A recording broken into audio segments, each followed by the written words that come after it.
ये आकाशवाणी रायपुर है। प्रादेशिक समाचार बुलेटिन के साथ मैं निशा नैयर।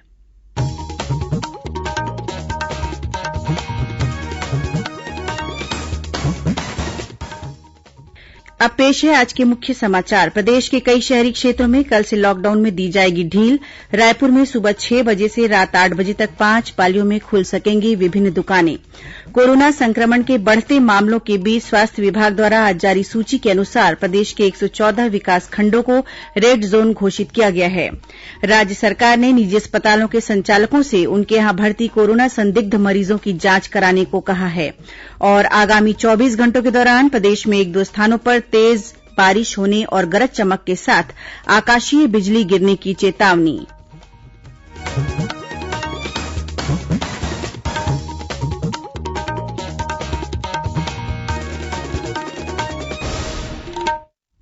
अब समाचार विस्तार से।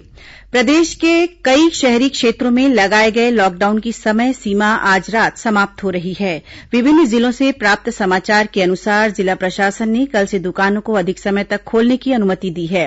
गौरतलब है कि राज्य सरकार ने लॉकडाउन के संबंध में निर्णय लेने का अधिकार संबंधित जिलों के कलेक्टरों को दिया हुआ है। राजधानी रायपुर में कल से 5 पालियों में व्यापारिक प्रतिष्ठान और दुकानें खोले जाने का निर्णय लिया गया है। जिला कलेक्टर एस भारतीदासन और वरिष्ठ पुलिस अधीक्षक अजय यादव के साथ आज रायपुर में व्यापारियों की बैठक हुई। बैठक के बाद कलेक्टर ने मीडिया से बातचीत में बताया कि नए दिशा निर्देशों के अनुसार सप्ताह में अब सिर्फ 6 दिन ही दुकानें खुलेंगी। रविवार को सभी तरह की दुकानें और व्यापारिक प्रतिष्ठान बंद रहेंगे। नए निर्देश के अनुसार रायपुर में 5 अलग अलग पालियों में दुकानें संचालित की जाएंगी। इसके तहत सुबह 6 बजे से दोपहर 12 बजे तक फल, सब्जी, दूध और मांस मटन की दुकानों को खोलने की अनुमति दी गई है। वहीं सुबह 8 बजे से शाम 4 बजे तक किराना दुकानें खोली जाएंगी। इसके अलावा सुबह 10 बजे से रात 9 बजे तक होटल और रेस्टोरेंट को भी खोलने की अनुमति दी गई है। वहीं रात 10 बजे तक इन होटलों से होम डिलीवरी की सुविधा भी लोगों को दी जा सकेगी। साथ ही सुबह 11 बजे से शाम 7 बजे तक कपड़ा, जूता, चप्पल, हार्डवेयर और बर्तन सहित अन्य दुकानें खुली रहेंगी। वहीं ठेले पर खाद्य सामग्री बेचने वालों को 2 पालियों में दुकान लगाने की अनुमति दी गई है। इसके तहत सुबह 6 से 9 बजे और शाम 5 से 8 बजे तक ठेले पर खाद्य सामग्री बेची जा सकेगी। वहीं दुर्ग जिले में व्यापारियों को प्रतिदिन 8 घंटे तक व्यापार करने की अनुमति दी गई है, लेकिन अलग अलग तरह के व्यापार के लिए भिन्न भिन्न पालियां निर्धारित की गई है। इसके अनुसार सब्जी, डेयरी और मांस विक्रेताओं के लिए सुबह 5 बजे से दोपहर 12 बजे तक का समय निर्धारित किया गया है। वहीं किराना, प्रोविजन और अन्य सभी कारोबार के लिए सुबह 11 बजे से शाम 7 बजे तक की अनुमति होगी। होटल और रेस्टोरेंट सुबह 10 बजे से रात 8 बजे तक खोले जा सकेंगे। वहीं रात 8 से 10 बजे तक होम डिलीवरी दी जा सकेगी। इसके अलावा ठेले पर खाद्य सामग्री बेचने वालों के लिए सुबह 6 से 9 बजे और शाम 5 से रात 8 बजे तक का समय निर्धारित किया गया है। वहीं बिलासपुर में भी कल से कुछ शर्तों के साथ सामान्य जनजीवन शुरू हो जाएगा। शहर में सभी दुकान और व्यावसायिक संस्थानों को कल सुबह 6 बजे से रात 8 बजे तक खोलने की अनुमति होगी, जबकि रेस्टोरेंट रात 10 बजे तक संचालित किए जा सकेंगे। इसी तरह बालोद जिले में कल सुबह 7 बजे से शाम 6 बजे तक सभी व्यावसायिक प्रतिष्ठान और बाजार खोलने का आदेश जारी किया गया है। इधर कोंडागांव जिले में सुबह 7 बजे से शाम 7 बजे तक दुकान खोलने और कारोबार करने की अनुमति दी गई है। उधर कोरबा जिले में कल सुबह 9 बजे से दोपहर 3 बजे तक ही आवश्यक वस्तुओं की दुकानें खोली जाएंगी। इस बीच प्रदेश में आज भी विभिन्न जिलों से कोरोना संक्रमित नए मरीजों के मिलने की पुष्टि हुई है। राजधानी रायपुर में समाचार लिखे जाने तक 126 नए कोरोना संक्रमित मरीज मिले हैं। इनमें केंद्रीय जेल में 39 कैदी सहित 2 अधिकारी कोरोना पॉजिटिव पाए गए हैं। वहीं पूर्व विधानसभा अध्यक्ष गौरी शंकर अग्रवाल के कोरोना पॉजिटिव पाए जाने के बाद अब उनके परिवार के अन्य सदस्यों सहित संपर्क में आने वाले 11 लोग भी संक्रमित पाए गए हैं। उनके बेटे और बहू ने सोशल मीडिया में बयान जारी कर कोरोना संक्रमित होने की जानकारी दी है। इधर दुर्ग जिले में आज 56 नए कोरोना संक्रमित मरीजों की पुष्टि हुई है। इनमें एक ही परिवार के 2 बुजुर्ग भी शामिल हैं। वहीं महासमुंद जिले में आज 5 नए कोरोना पॉजिटिव मरीज मिले हैं। इस बीच पिथौरा के पास पोटापारा निवासी कोरोना संक्रमित मरीज की रायपुर में इलाज के दौरान मौत हो गई। इधर बस्तर जिले में आज 15 कोरोना पॉजिटिव मरीजों की पहचान की गई है। इनमें 12 सीआरपीएफ के जवान हैं। वहीं 3 व्यक्ति जगदलपुर शहर के रहने वाले हैं। वहीं कोंडागांव जिले में भी आज 12 नए कोरोना संक्रमित मरीज मिले हैं। ये सभी कड़ेनार कैंप के सीआरपीएफ जवान हैं। इसी तरह कांकेर जिले में भी 6 नए कोरोना संक्रमित मरीजों की पुष्टि हुई है। इनमें 2 बीएसएफ के और 1 एसबी का जवान है। उधर कोरिया जिले में आज कोरोना संक्रमण के 2 नए मामले सामने आए हैं। बैकुंठपुर स्थित जिला अस्पताल में पदस्थ एक चिकित्सक भी कोरोना संक्रमित पाया गया है। उसे घर पर ही क्वारेंटाइन किया गया है। इस बीच जांजगीर चांपा जिले में कोरोना संक्रमित एक मरीज द्वारा आत्महत्या करने का मामला सामने आया है। प्रदेश में कोरोना संक्रमित मरीजों की बढ़ती संख्या के बीच स्वास्थ्य विभाग ने रेड, ऑरेंज और ग्रीन जोन वाले विकासखंडों की नई सूची जारी की है। सूची के अनुसार रायपुर सहित प्रदेश के 114 विकासखंडों को रेड जोन में रखा गया है। वहीं 6 विकासखंड ऑरेंज जोन में हैं, जबकि बाकी विकासखंडों को ग्रीन जोन में रखा गया है। जारी सूची के अनुसार राजनांदगांव में सबसे अधिक 9 विकासखंड रेड जोन में हैं। वहीं रायगढ़ के 7 और रायपुर शहर सहित 5 विकासखंड भी रेड जोन में शामिल हैं। जारी सूची के अनुसार अब प्रदेश के सभी 28 जिलों में कोरोना संक्रमण का प्रसार देखा जा रहा है। इन 28 में से 25 जिलों के जिला मुख्यालय रेड जोन घोषित किए गए हैं। इस बीच राज्य सरकार ने निजी अस्पतालों के संचालकों से उनके यहां भर्ती कोरोना संदिग्ध मरीजों की जांच कराने को कहा है। स्वास्थ्य और परिवार कल्याण विभाग ने इस संबंध में इंडियन मेडिकल एसोसिएशन को पत्र लिखकर कहा है कि निजी चिकित्सालयों में उपचार करा रहे कोरोना संदिग्ध मरीजों की तत्काल जांच कराए जाने की आवश्यकता है, ताकि संक्रमित मरीज को कोविड अस्पताल भेजा जा सके। साथ ही ऐसे मरीजों को समय पर सही उपचार मिल सके। स्वास्थ्य विभाग ने आईएमए को लिखे पत्र में कहा है कि केंद्र और राज्य सरकार द्वारा जारी दिशा निर्देश के अनुरूप निजी अस्पतालों में कोरोना वायरस से संक्रमित मरीज पाए जाने पर अस्पताल को संक्रमण मुक्त कर 24 घंटे के बाद फिर से शुरू किया जा सकता है। सुकमा जिले में सुरक्षा बलों ने 2 माओवादियों को गिरफ्तार किया है। मिली जानकारी के अनुसार जिला पुलिस बल और कोबरा बटालियन का संयुक्त दल तलाशी अभियान पर निकला था। इस दौरान इन दोनों माओवादियों को घेराबंदी कर गिरफ्तार किया गया। इनके पास से माओवादी सामग्री भी जब्त की गई है। बताया जाता है कि ये दोनों माओवादी किस्टारम इलाके में सक्रिय थे। इधर बीजापुर जिले में पुलिस और माओवादियों के बीच हुई मुठभेड़ में एक माओवादी घायल हो गया है। मिली जानकारी के अनुसार डीआरजी और सीआरपीएफ का संयुक्त दल तलाशी अभियान पर निकला था। इस दौरान मनकेली के पास माओवादियों ने अचानक हमला कर दिया। दोनों ओर से हुई फायरिंग में एक माओवादी घायल हो गया। वहीं अन्य माओवादी जंगल की आड़ लेकर भाग खड़े हुए। बाद में सुरक्षा बलों ने माओवादी कैंप को ध्वस्त कर घटनास्थल से बड़ी मात्रा में दैनिक उपयोग की सामग्री बरामद की है। खबरों का सिलसिला जारी रहेगा। अभी वक्त है एक छोटे से विराम का।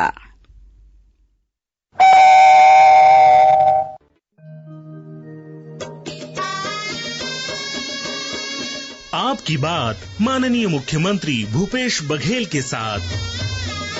सुनिए लोकवाणी की 9वीं कड़ी 9 अगस्त को सुबह 10:30 बजे से। लोकवाणी में इस बार न्याय योजनाएं नई दिशाएं विषय पर बात होगी। छत्तीसगढ़ के सभी आकाशवाणी केंद्रों, एफएम रेडियो एवं क्षेत्रीय समाचार चैनलों पर। जनसंपर्क विभाग, छत्तीसगढ़ शासन द्वारा प्रसारित।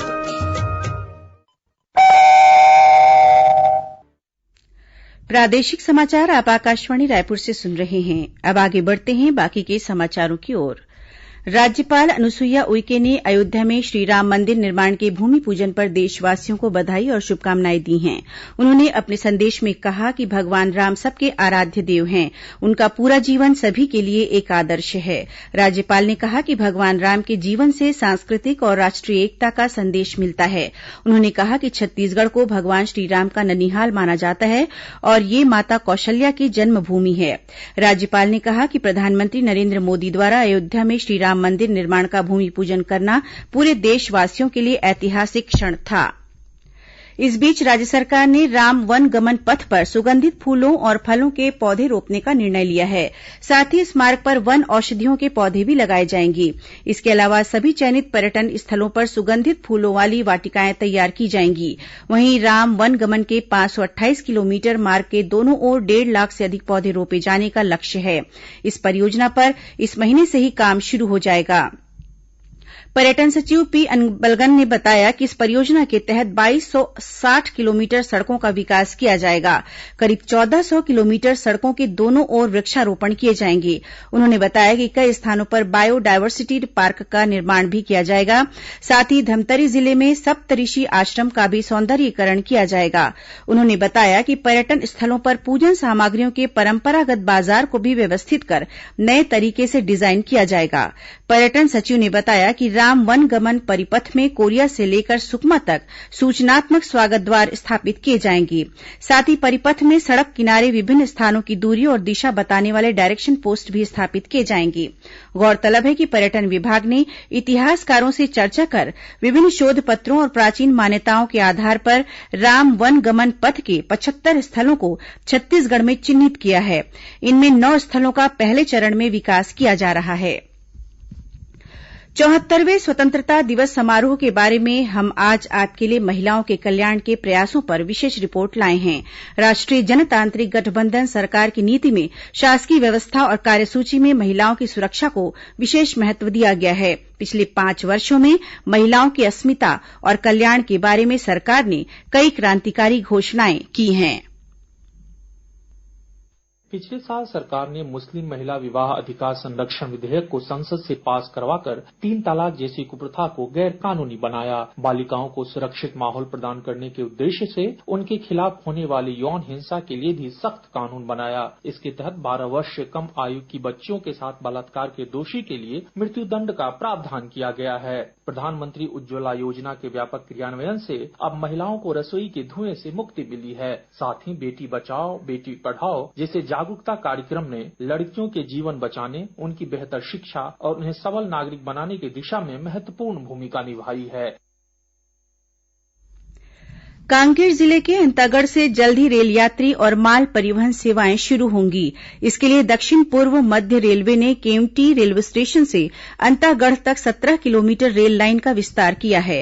रेल विभाग द्वारा इस रेलवे ट्रैक पर इंजन रोलिंग की जांच भी कर ली गई है। साथ ही अंतागढ़ रेलवे स्टेशन को अल्फा न्यूमेरिकल कोड भी मिल गया है। गौरतलब है कि दल्ली राजहरा रावघाट जगदलपुर रेल लाइन परियोजना का कार्य राज्य सरकार और एनएमडीसी के संयुक्त प्रयास से किया जा रहा है। इसके पहले चरण में रायपुर रेल मंडल ने दल्ली राजहरा रावघाट तक रेल लाइन बिछाने का लक्ष्य रखा है, जिसमें दल्ली राजहरा से अंतागढ़ तक 59 किलोमीटर रेल लाइन बिछाने का कार्य पूरा हो चुका है। इस बीच दक्षिण पूर्व मध्य रेलवे ने लॉकडाउन के दौरान ई नीलामी के माध्यम से 34 करोड़ रूपये की स्क्रैप बिक्री का कीर्तिमान बनाया है।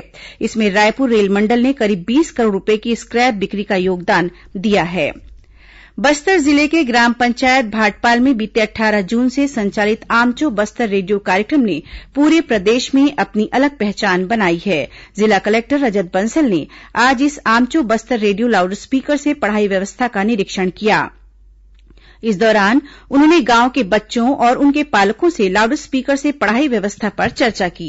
गौरतलब है कि ग्राम पंचायत भाटपाल में लाउड स्पीकर से पढ़ाई व्यवस्था का प्रयोग सफल होने के बाद जिले की कई पंचायतों में इस व्यवस्था को लागू किया जा रहा है। इसके तहत पढ़ाई के अलावा कोरोना वायरस से बचाव के लिए भी लोगों को जानकारी दी जा रही है। इसके अलावा कृषि, पोषण और स्वास्थ्य संबंधी अन्य समस्याओं के निदान की जानकारी भी लाउड स्पीकर के माध्यम से दी जा रही है। छत्तीसगढ़ ओपन स्कूल की परीक्षाएं इस वर्ष असाइनमेंट पद्धति से संपन्न कराई जा रही हैं। इसके लिए राज्य ओपन स्कूल के अधिकारियों ने कक्षा 12वीं के 38,000 से अधिक और कक्षा 10वीं के 22,000 से अधिक विद्यार्थियों को असाइनमेंट वितरण किया है।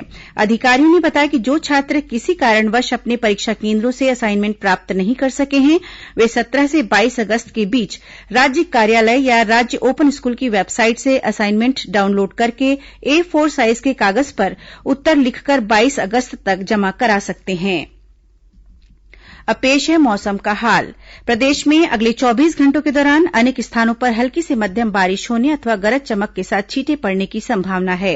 मौसम विभाग ने प्रदेश के सीमावर्ती राज्यों में बने कम दबाव के क्षेत्र की वजह से आगामी 24 घंटों के दौरान 1-2 स्थानों पर तेज बारिश होने और गरज चमक के साथ आकाशीय बिजली गिरने की चेतावनी दी है।